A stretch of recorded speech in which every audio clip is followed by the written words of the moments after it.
that page. I didn't have the goal setting sheet. It was blank.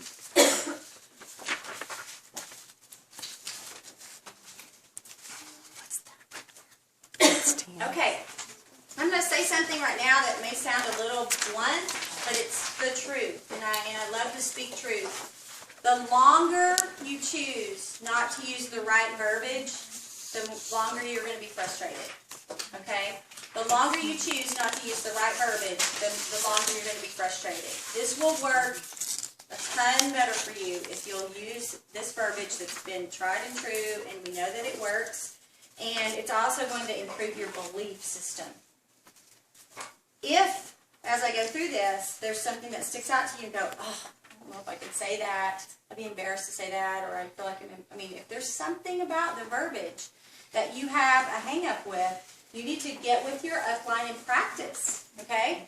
You need to read a book on belief and go back to your whys, because the longer you let that fear keep you from using the right verbiage, the longer you're delaying your area manager promotion, okay?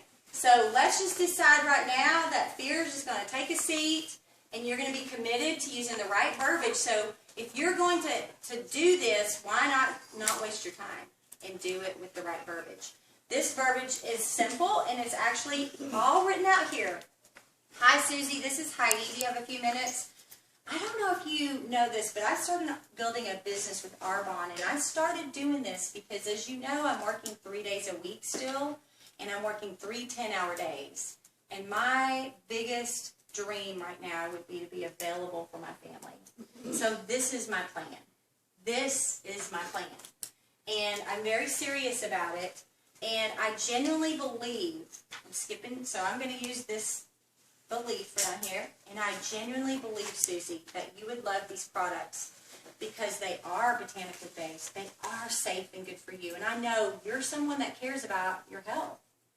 My presentations that I'm starting to do are valuable because you and just a few guests, 3 or 4, will learn more about your health, your skin, and how to reduce the symptoms of aging, disease.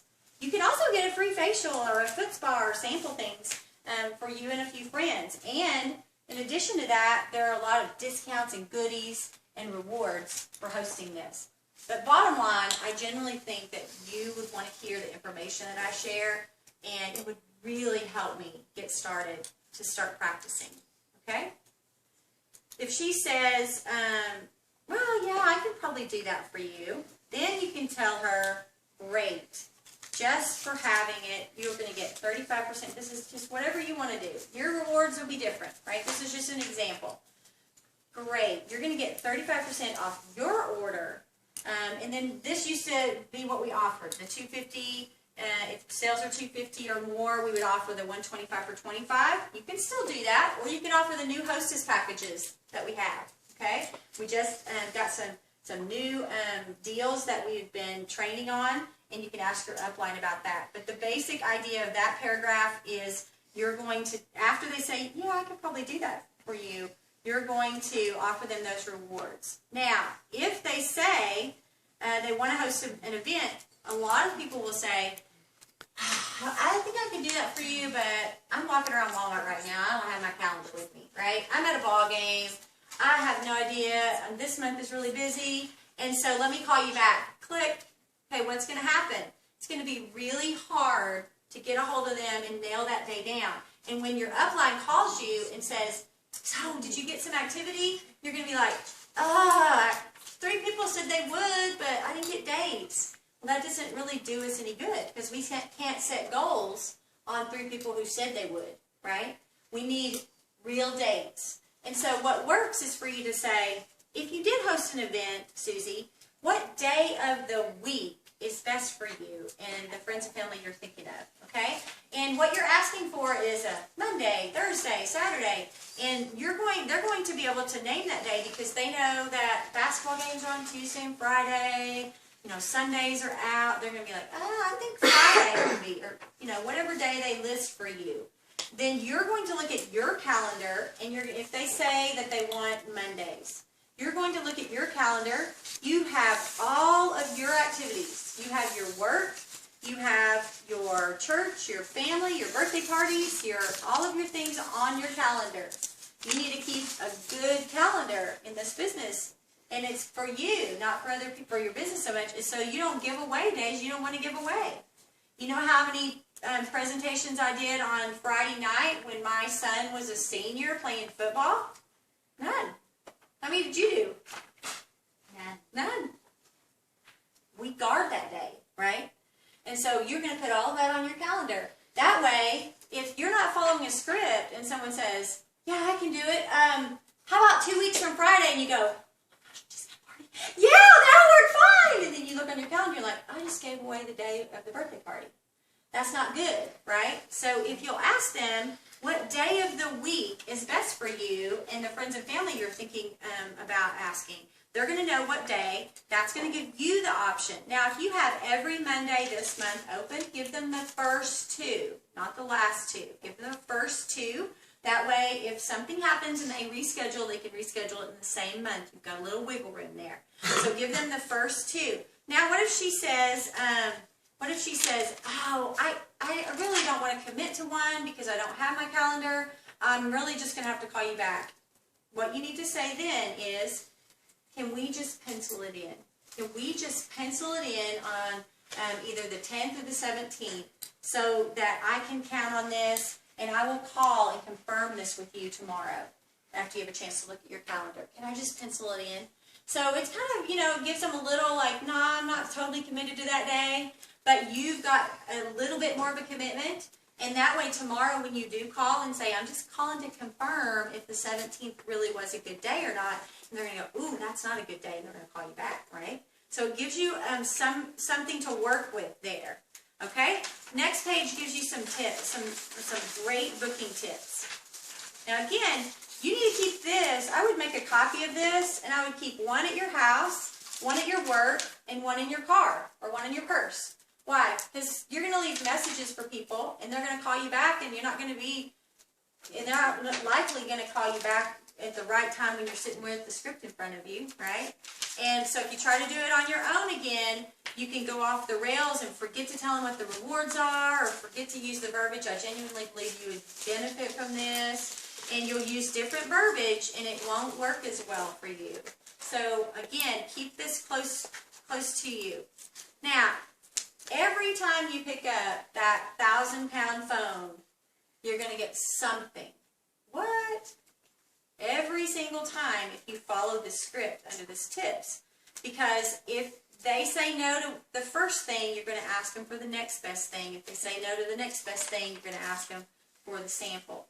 So if they, again, at the top, it says if they say they need to look at their calendar, you say, I understand, but since you said Thursdays would be best, can I pencil you in on Thursday the 7th or the 14th and check with you tomorrow and confirm it after you look at your calendar? If they said yes in any way, shape, or form to a one-on-one or a get-together, don't get off the phone until you get a date penciled in because you can't count it if you don't get a date down, okay? That's a great tip. Second, if they say no to hosting a presentation, an event, a get-together, then you ask for a one-on-one. You say, oh, I totally understand. This is a busy month. Could I just swing by your house this week and let you try some of the products at your convenience? I genuinely think these products could help you. Okay, so if you're not sitting there with the script and you call and ask someone and you're nervous and they say, oh, I can't, I am way too busy this month. You'll just have to call me again next month. Oh, okay, all right, fine. But that can happen, right? You could be defeated, or you could be nervous, sweating, and just get off the phone. If you're following the script, you can say, oh, I understand. Can I just drop off a sample of the baby products that you were wanting to try this week? I'd like to see if they could help your baby. Or can I just drop off a sample of the RE9 products that I told you about? I'd like to see if you like them. I'd like to get your feedback on that. What day of the week, this week, would be good for me to stop by and give them to you? Okay? So, if they said no to an event, you ask for a one-on-one. If they say no to a one-on-one, you ask to drop off a sample. And I promise you, if they've said no to an event, no to a one-on-one, they're going to say yes to a sample. They're going to think, whew, got out of that with a sample, right? And they're going to say, I picked the easiest thing. But that's okay, because you're still going to go to their house. Don't drop off a sample in the mailbox. That's not the best thing to do. You need to set up a time where you still have eyeball to eyeball. Maybe you have 10 minutes to walk in the house, tell them a little bit about the product, and tell them, I'm going to call you in 3 or 4 days and see how you liked it and have a follow-up. And so always have an eyeball to eyeball when you do a sample. So at the end of the day, you can call your upline, or you can, tell your husband, honey, it was a great day at Arbonne. I called 8 people. I got 2 presentations, 5 one-on-ones, and a sample drop-off, right? Instead of going, called 8 people, I only got 2 things. Now you've got 8 things. Every time you pick up the phone, if you'll follow this script, I promise you, you'll get something. All right, if they book an event and they're close enough to you, tell them you're going to drop by a hostess packet for them and find out when. You still want this 5 minutes of face-to-face with them when you drop the packet off to go over it. It is easy. Don't pick easy. Easy doesn't get you growth, okay? It would be easy just to drop it off in their mailbox, right? Try to find a time when they're home, if you can, if it's within driving distance, so you can get that face-to-face with them, and they can see, that you care, and you can create a time when you're going to come back. Drop-offs, as far as samples, can be a lot of different things. You could give them a sample, like we order. You could actually take them the bag with the RE9 set in it. If you have an extra set, or you have a travel kit set, and the good thing about dropping off a full set, they are probably more likely to use it because you've just dropped off a large set of products, and like, wow, I can't believe she brought me these. And you're going to tell them, hey, in 4 days, what's the day that you're here? You're going to set up a day, we're going to come back. And so they're a lot more likely to use it if you drop off a set. You can also do a sample. You can do a variety of different things with that. If they book an event and are more than 20 to 30 minutes away, that means, you're not going to be able to get that face-to-face, drop off the packet. Then you tell them you're going to mail the packet to them and spend about 5 minutes hostess coaching them on the phone before you hang up the phone, okay?